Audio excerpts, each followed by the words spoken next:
the transphobia to right-wing pipeline is pretty heady stuff, right? Turning Kathleen Stock into a transpiracist but for disability.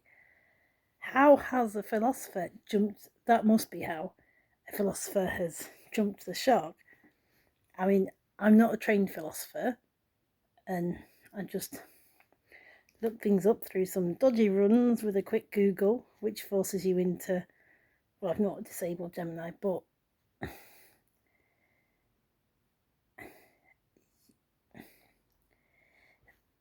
if Kathleen Stock's not an essentialist, she's a materialist, what is the truth maker when you're just, what is the, why are you deriving reality from why is a philosopher deriving reality from just looking at stuff? And I know perception can be quite, it is a reality, but the way she approaches gender is not, it's a construct. And sex reality, and that's not in some ways too far from actual trans views sometimes, but it's the intersex and the spectrum of it and the validity of different takes is important too. But and transgender is a part of it all.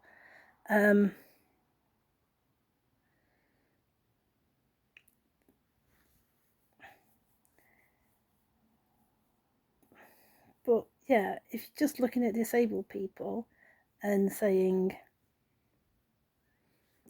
she's fresh faced, these are young women that are too fresh faced, and where is their pain? They just want to be special. That's just very right wing trolling. And yes, 19th century sexism produced conversion disorder that was called hysterical hysteria, which was from that womb theory stuff that was nonsense, the medical sexism, going back to do no harm Hippocrates.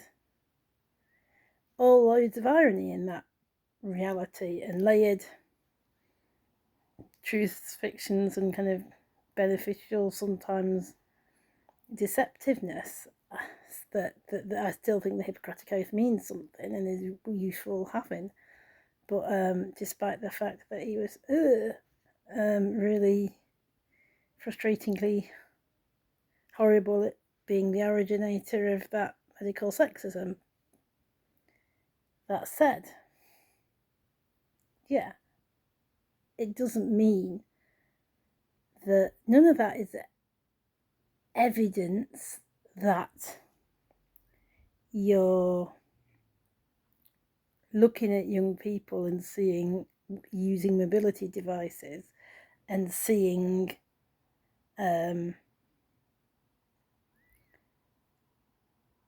non-disabled people with either conversion disorder or something like it.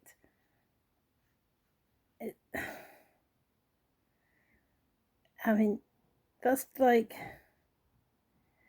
you don't know their actual medical history, you're not a physician. It's like transpiracy kind of stuff, the kind of things that people that have gone so far, they think Joanne Rowling is a trans woman.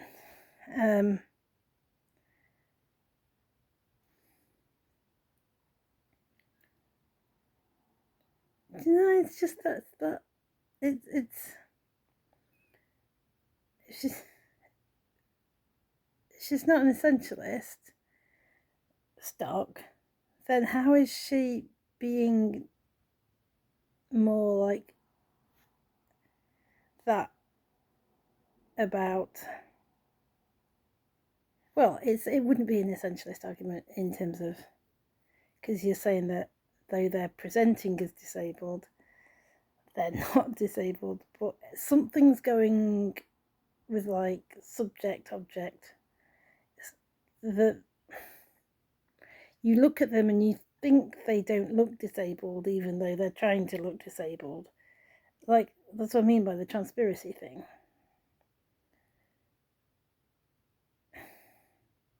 Yeah.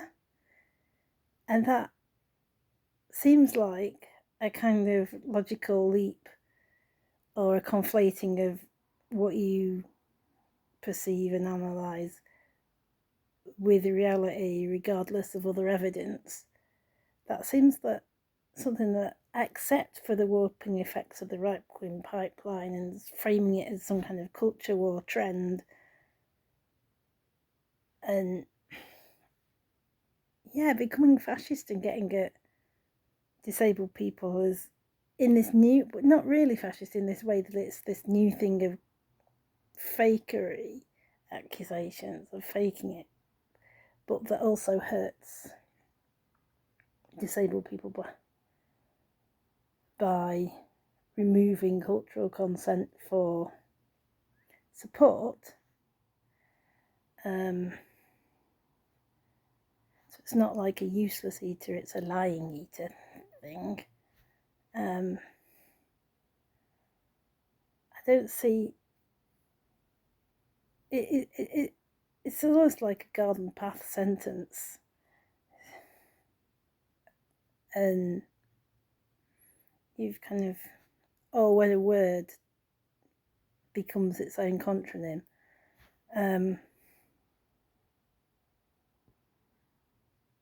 because you're essentially attacking young ladies for attacking young women for having disabilities and maybe not looking disabled to your eyes. Like, women are all about surface appearances as other people perceive them to be, which is nonsense. And why would a feminist philosopher think that and seek to delegitimize women through that?